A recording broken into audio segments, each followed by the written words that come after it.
Life. Hey, we're focused here. Just kidding. 3, 2, 1, go. 4 time with Myriad. Welcome back, everybody. Today we are talking about the kind of like second half of survey results. So in a previous episode, we talked about the schedule and what that looks like for 2025, kind of like winter 2, I guess you would call it, because right now we're in winter 1. Schedule for the first 2 to 3 months. Survey results. We want to kind of tackle a couple pieces of feedback, a couple points that people brought up. Yep. So yeah, starting off with that, I guess we had asked a question about length of class, like how people had felt about a 55-minute class. There are gyms across the world who successfully run CrossFit classes in 50 to 55 minutes. So we were just exploring the idea of what people thought on that avenue, because the idea of having a 55-minute class is then we can have classes on the hour, and it frees up that 5 minutes for the coach to use the restroom and come through. So that's like the reasoning of that question. However, with some of the answers we got, which we don't disagree with, we're thinking the same things as well. What were some of those responses? Well, they kind of went all over the place. Some people were for it because as people used to boot camp coming to CrossFit, they were like, actually, we're used to a 45-minute class, so honestly, even 5 minutes could make a big difference. I see that. I understand that. There were also some people who had concerns about just in general, like getting 5 minutes back in their day is a huge help. I know everybody is super busy all the time in their life, so those are totally legitimate concerns, and I see that. However, there were also some concerns from members about cutting back the 55 minutes, about concerns about being able to get everything in for the day with the class. Do we have time to get properly warmed up? Do we have time to complete the strength or the skill portion and the WOD for the day? And with that came some concerns around maybe we stand around and talk at the whiteboard too much currently. Maybe we can be more efficient in that. And those are all like really legitimate. And we're working on all those things as well. Pieces. Yeah, and that's where we've talked about this before. 2025, the motto is coaching as our product, coaching and teaching. And we are going to be working on that very stringently as we work ourselves through on that. Yeah. One other piece within that realm that we want to talk about, because we had a couple of different responses on this, was talking about the in Chalkit Pro, typically you have a warm-up, then you have like a strength or skill, then you have the WOD, the high intensity piece, and then at the very end there's this piece called extra credit.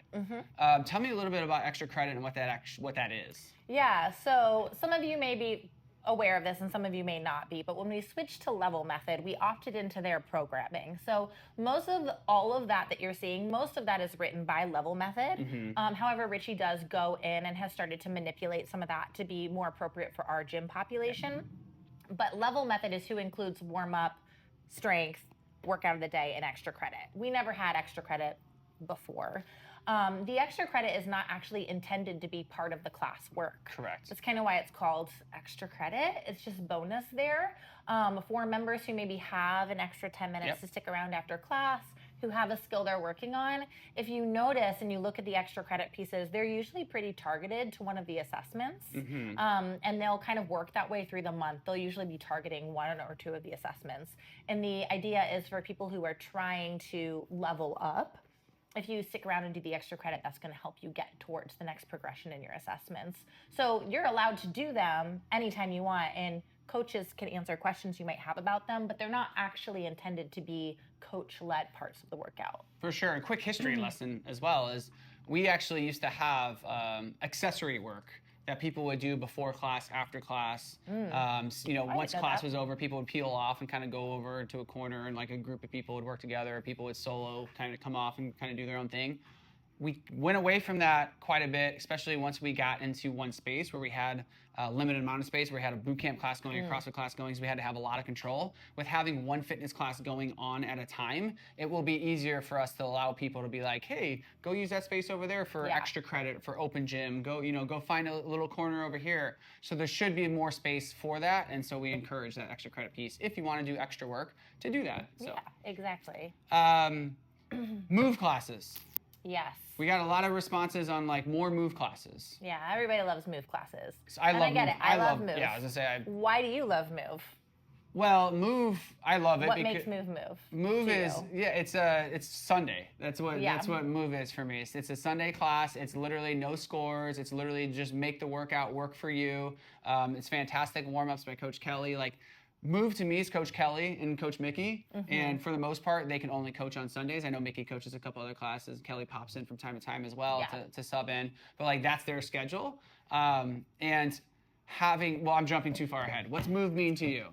I mean, same thing. It's a fun class. I like it because it's on the weekends. It's usually just a long workout I always call it pick your own adventure workout when I describe it to new people. But I like that I can come in and work hard if I need to, or if I need a day to kind of coast and I just want to move, like I can make it that. You're supposed to sweat, right? Like You're just supposed to sweat. And it's a really great class. But again, Kelly and Mickey definitely make those classes. I love being coached by both of them, and I know a lot of our members love being coached by Kelly and Mickey. But this is also part-time for them, right? It's just their side job. And so I think when you take Move out of the context of Sunday morning, the coaches that you have there, the vibe of like the big classes make it fun too. It's just really high energy, and you put it somewhere else, it's like you misseasoned your soup or something, or you don't have all the ingredients to make your cake rise. Not the analogies I would have used, but they make sense. Well, I like to cook and bake. Yep. And I would also, another like history lesson, just so people who haven't been with us for a long time, like we've tried this before. Yeah. We actually had Move on Tuesdays and Thursdays back in the day, and granted they weren't at like specific, they're at like office hour times, they're mid-morning type times. And maybe late in the evening as well. We did one in the evening, at one point. And they just weren't attended well because the stimulus is a little bit different. Again, like Move is meant to just be like flush out the system. Just get your body moving on a Sunday. It originally kind of started because a lot of people were coming in early morning Sundays after, having a weekend, if you know what I mean, and like partying and want to flush out the system. And people were just wanting to come in and just like get, like not think about workouts, not think about scores, and just move. And that was the intent of how that was created. So putting that on different days wouldn't necessarily give what I think people want from that in that realm. Yeah, and the other thing about it, this goes back to like the programming piece. Very, very good point. Richie doesn't program Move. Correct. So actually like coordinating the programming between CrossFit and Move can get pretty tricky because if you've been to a Move class, you know that you do a lot of different movements usually in a Move class. It's usually not just two things. And so you might try to come in the middle of the week. It's like, well, we're just about to do that tomorrow in CrossFit. We just did that thing yesterday in CrossFit, and it actually made it hard to not feel like you're dying throughout the week. So totally.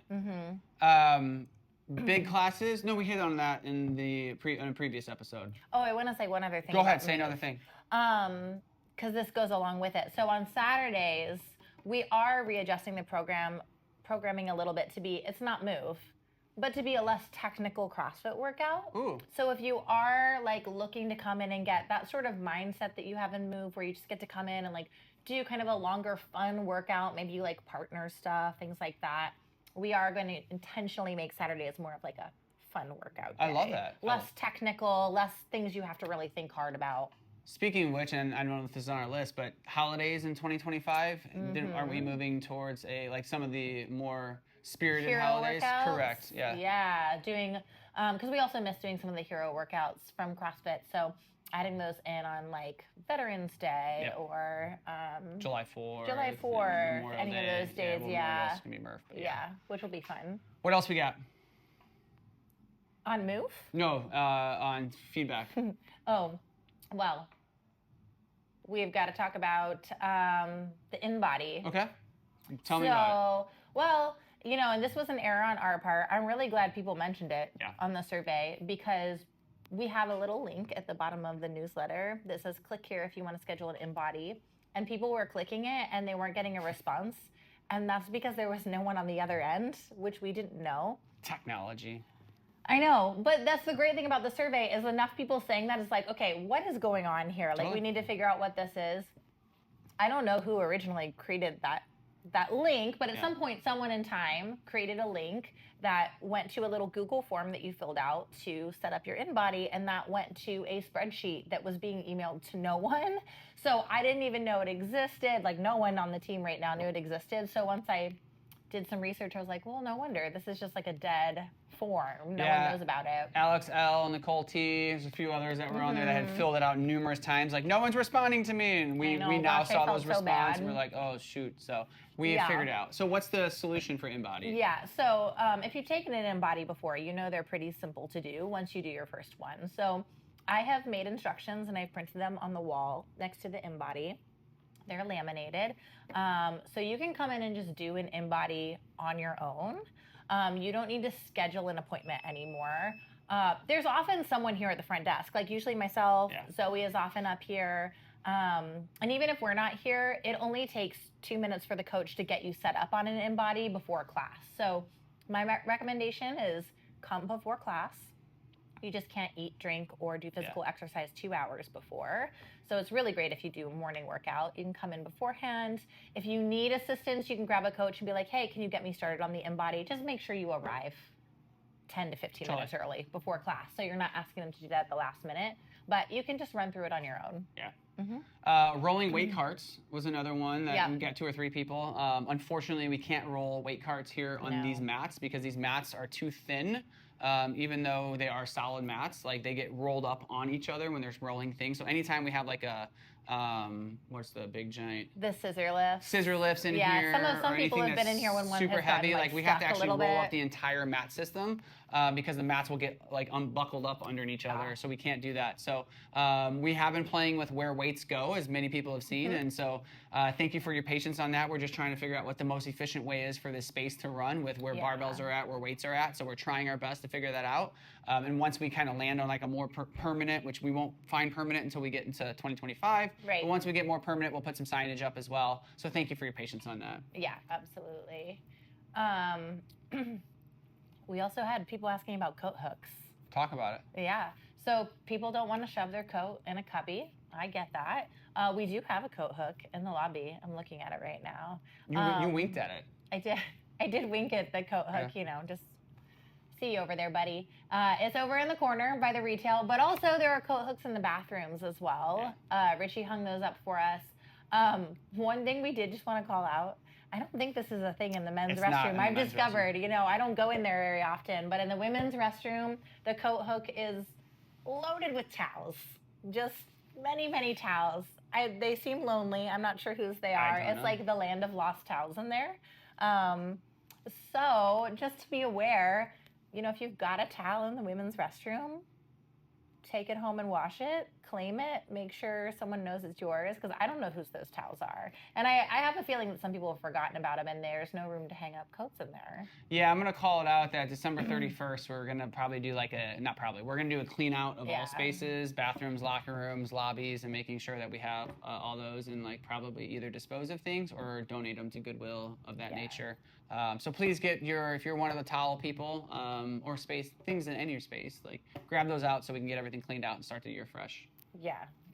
I don't mind if you've got a towel in there for sure. sometimes, but let's get them home sometimes and clean them and make sure we're not taking up. Well, it's hard to keep track of like which one's actually in use and which one's not in use, and what's been there for 3 months and 6 months and 9 months and maybe even a year. Who knows? So who knows what's going on in that towel hook? But that's somewhere that people can hang their coats as well. Yeah. So. Cool. Anything else to add? No, I think that's pretty much it. Right? I think so. We're going to do a quick little scroll. Talked about that. Cool. I would not like to say anything else. I'm good. 3, 2, 1. We're done.